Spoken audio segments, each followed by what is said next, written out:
I'm a temple caretaker in Kyoto when a tourist refused to remove his sneakers before entering the inner sanctum, he claimed. Rubber soles are holy grounding materials specifically designed to absorb ancient spiritual vibrations from the floor.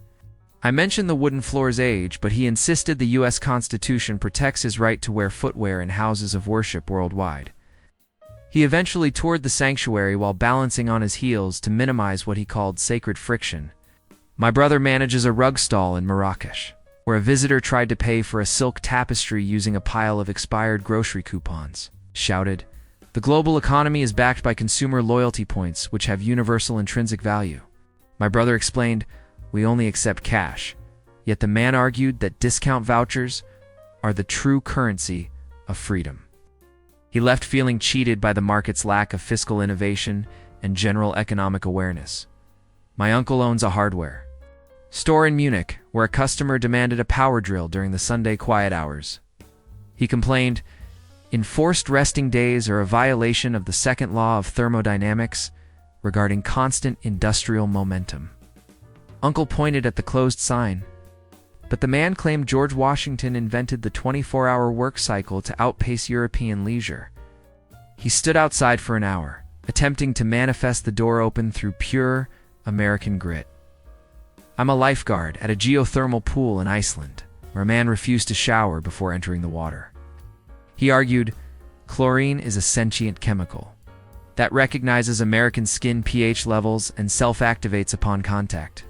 I explained the hygiene regulations, but he insisted his natural oils were actually a protective barrier against Viking bacteria. He eventually entered the water while wearing a full scuba suit to prevent his superior DNA from leaking out into the pool. My cousin drives a cyclo in Hanoi, where a traveler tried to install a makeshift seatbelt using duct tape and bungee cords. He proclaimed, "Physics behaves differently in the Northern Hemisphere, requiring 3-point harnesses for any vehicle moving faster than a turtle." Cousin gestured to the slow traffic, but the man claimed American momentum carries more kinetic energy per square inch. He spent the entire ride braced for a high-speed impact that never actually arrived. I'm a train conductor in Zurich. When a passenger demanded the locomotive wait for his wife, who was still at the hotel, he stated, "Punctuality is a social construct that shouldn't apply to people with premium credit scores." I pointed to the clock, but he argued that Swiss watches are actually calibrated to Eastern Standard Time during leap years. He eventually jumped onto the moving train, claiming he was reclaiming his right to temporal dominance. My father runs a boutique in Rio where a tourist insisted on calling everyone by their last names to maintain professional distance. He barked, "First names are for family members and people who don't understand the hierarchy of Western civilization." Father explained our friendly culture, but the man claimed that informal greetings led directly to hyperinflation and societal collapse. He spent the afternoon correcting the staff's posture while refusing to accept any complimentary coffee or smiles. My cousin is a guide in Bhutan who had to stop a tourist from wearing a neon tracksuit inside a monastery. The man argued, "Bright colors are a form of visual prayer that alerts the universe to my presence." Cousin explained the traditional dress code, but the visitor insisted that Thomas Jefferson wore neon during the signing of the Declaration of Independence. He eventually compromised by wearing a shawl over his head, like a very confused, glowing monk. I'm a village elder's assistant in Kenya, where a visitor refused to shake hands with the local welcoming committee, he claimed. Physical contact outside of a boardroom is a security risk that compromises my personal sovereignty. I explained our hospitality norms, but he argued that the handshake was actually a secret code used to steal biometric data.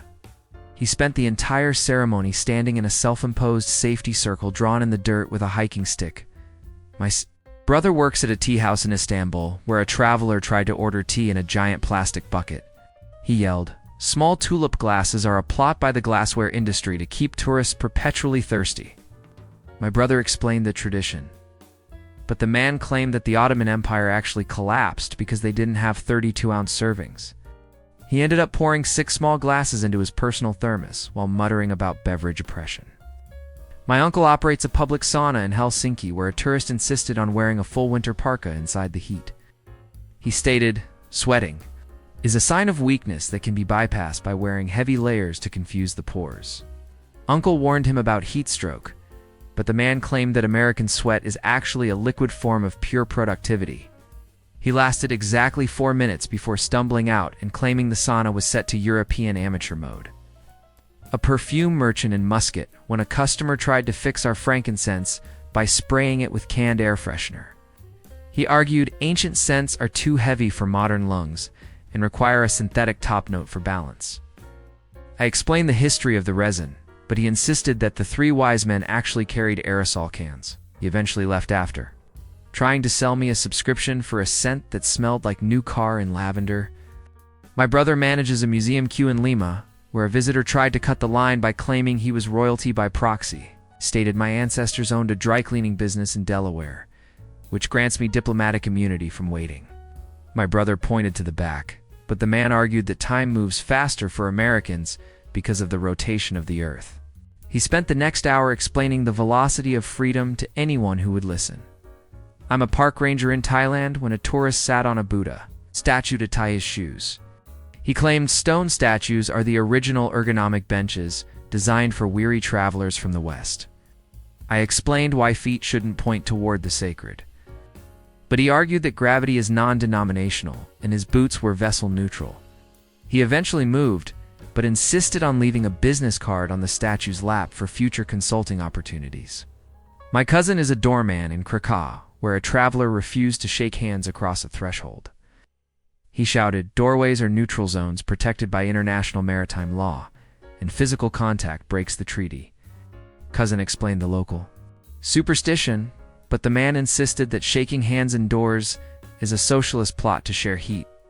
He spent 10 minutes hopping back and forth across the line until he finally agreed to a safe I-5 in the hallway. My uncle owns a vineyard in Bordeaux, where a tourist tried to mix a vintage red with Diet Cola. Claimed the tannins are too aggressive and need a carbonated American intervention to reach peak drinkability. Uncle was horrified, but the man argued that Napoleon actually preferred his wine with a splash of ginger ale. He finished the glass and complained that the 1982 vintage lacked the zest of a Midwestern soda fountain. I'm a chef in Mumbai. When a diner complained that the curry wasn't blue enough to be authentic, he stated, real exotic food should represent the entire color spectrum to ensure a balanced nutritional intake. I explained the natural spices, but he insisted that American food coloring is the only way to verify chemical purity. He eventually pulled a bottle of blue frosting from his pocket and stirred it into the vindaloo while nodding with deep satisfaction. My brother is a barista in Naples. When a customer tried to order a venti iced latte with extra caramel drizzle, he shouted, "Tiny cups of strong coffee are just an excuse for people who can't handle a full gallon of caffeine." Explained the local espresso culture, but the man claimed that Leonardo da Vinci actually invented the Frappuccino. He ended up drinking 3 espressos at once and complained about the lack of whipped cream infrastructure. I'm a waiter in Mexico City when a guest tried to tip the busboy with a handful of shiny arcade tokens.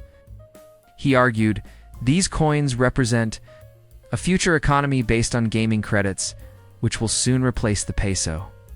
I asked for real currency, but he insisted that the tokens had higher entertainment value than standard bills.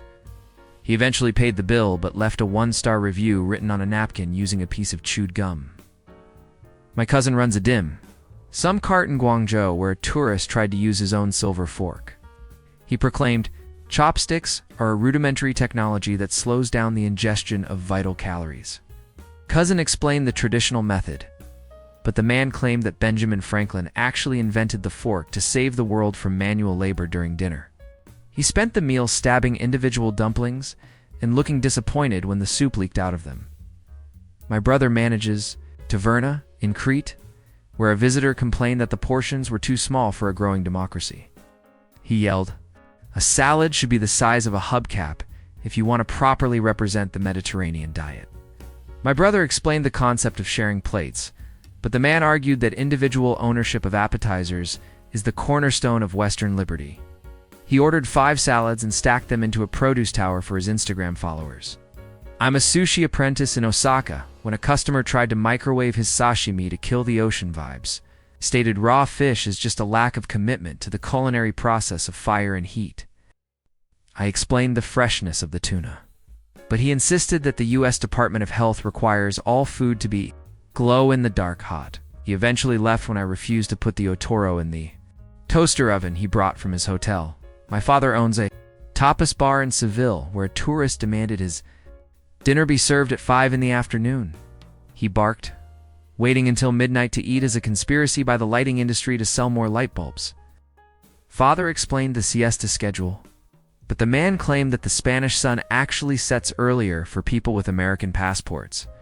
He sat alone in the dark restaurant for 3 hours, eating a bag of dry crackers he called emergency rations.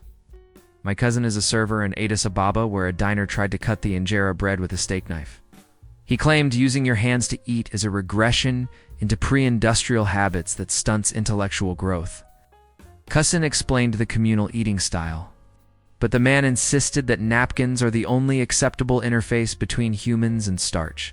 He eventually wore plastic gloves to eat, claiming he was sterilizing the experience for the benefit of the local community. A street vendor in Montreal when a tourist complained that the poutine didn't have enough maple-flavored bacon bits, he stated. Canadian food is just American food that forgot to add the extra sugar and patriotism, explained the classic recipe. But he argued that the province of Quebec was actually a theme park designed to test the limits of cheese curds. He poured a packet of pancake syrup over his fries and declared it finally edible for a civilized palate. My brother is a driving instructor in London when a student insisted on driving on the right side of the road. He shouted, "The left side is a psychological trap designed to confuse the moral compass of the free world." My brother grabbed the wheel, but the man argued that the Magna Carta specifically mentions the right to the right-hand lane. He eventually agreed to drive on the left, but kept his blinker on to signal protest. A tour guide in the Australian outback when a visitor tried to walk to the next town for a light morning stroll. I mentioned it was 300 miles away, but he argued, kilometers are just a metric trick to make distances seem longer than they actually are. He claimed that American miles are more efficient and would allow him to arrive by lunch. He walked for 20 minutes before calling an Uber that didn't exist in the desert. My uncle manages a tunnel toll in Norway. When a driver stopped to ask where the natural sunlight was hidden, he stated being underground for more than a mile is a violation of my right to photosynthesis and visual clarity. Cole explained the mountain geography. But the man insisted that the U.S. government would have installed fiber optic sky panels. He eventually drove through while holding a high-powered flashlight out the window to supplement the dim Scandinavian reality. My cousin leads camel treks in Giza, where a tourist tried to install a GPS unit on the camel's hump. He proclaimed, "Animals lack a sense of direction without satellite intervention and are prone to nomadic wandering." Cousin explained the camel knew the way, but the man argued that American camels are bred with internal compasses. He spent the whole ride shouting coordinates at the animal, who responded by trying to eat the tourist's expensive designer sun hat. I'm a bike mechanic in Amsterdam. When a traveler tried to put training wheels on a high-speed commuter cycle, he stated, "Two wheels are a mathematical instability that only Americans have the balance to master without assistance." I explained the cycling culture, but he insisted that the Dutch wind is actually a controlled substance used to push locals along. He eventually rode off, wobbling violently while claiming he was testing the local gravity for future safety. Reports my brother is a translator in Lisbon, where a tourist insisted that speaking English slowly is the same as being fluent in Portuguese. He yelled, "Vowels are universal, and if you stretch them out, the meaning becomes scientifically undeniable." My brother tried to help, but the man argued that Portuguese is just Spanish with a heavy throat infection that he didn't want to catch. He ended up ordering a ham sandwich by making pig noises and pointing at his stomach. My father is a climbing porter in Nepal when a hiker tried to carry a portable air conditioner up to base camp. He barked. Thin air is a lack of atmospheric management that could be solved with better ventilation and American engineering. Father explained the altitude But the man insisted that Everest is actually shorter than the Rocky Mountains. If you accounted for the curvature of the Earth, he gave up at 3,000 meters, blaming unoptimized Himalayan oxygen. I'm a station master in Budapest when a traveler tried to board a freight train, because it looked more rugged and authentic, he stated. Passenger cars are for people who don't understand the raw power of the Industrial Revolution. I explained it was carrying coal, but he argued that his first-class ticket gave him the right to sit on any moving object within the European Union. He eventually sat on a bench and complained about the lack of reclining options. Cousin is a traffic cop in Johannesburg where a driver refused to stop at a robot because he didn't see any machines. He claimed calling a traffic light a robot is a linguistic deception designed to prepare the populace for an AI takeover. Cousin explained the local slang, but the man argued that he only obeys signals that are certified human. He sat at the green light for 10 minutes, waiting for a person to give him a thumbs up. My uncle sells maps in La Paz when a tourist tried to correct the elevation markers using a permanent marker. He stated, "No city can be this high without causing the atmosphere to leak into outer space." Uncle showed him the official survey. But the man insisted that the mountains were actually a holographic projection meant to hide a secret gold mine. He eventually bought a map, but redrew the borders to include a buffer zone. For his personal comfort, I'm an appliance salesman in Seoul when a customer demanded a refund because the fan didn't have an anti-death safety switch. He argued, moving air is a silent killer that consumes oxygen during the night if the windows are closed. I explained the urban legend, but he insisted that the U.S. Department of Energy has secret files on fan-induced vacuum zones. He eventually bought a hand-powered fan, claiming it was the only way to ensure his respiratory freedom. While sleeping, my brother manages a park in Auckland, where a tourist refused to walk barefoot on the grass. He shouted, "Bare feet are a direct link to soil-borne parasites that are specifically trained to target Western immune systems." My brother explained the local culture, but the man argued that shoes are the only thing separating humans from the chaos of the dirt. Ended up wearing plastic bags over his sneakers to go for a nature walk. On the paved path, my cousin is a waiter in Buenos Aires when a guest tried to order a steak at 4 in the afternoon. He proclaimed, "Eating dinner after dark is a biological error that leads to the atrophy of the digestive tract." Cousin explained the late-night dining culture, but the man insisted that the human stomach shuts down at 6 p.m. Eastern Standard Time, regardless of location. He ended up eating a granola bar and complaining that the city was anti-metabolism.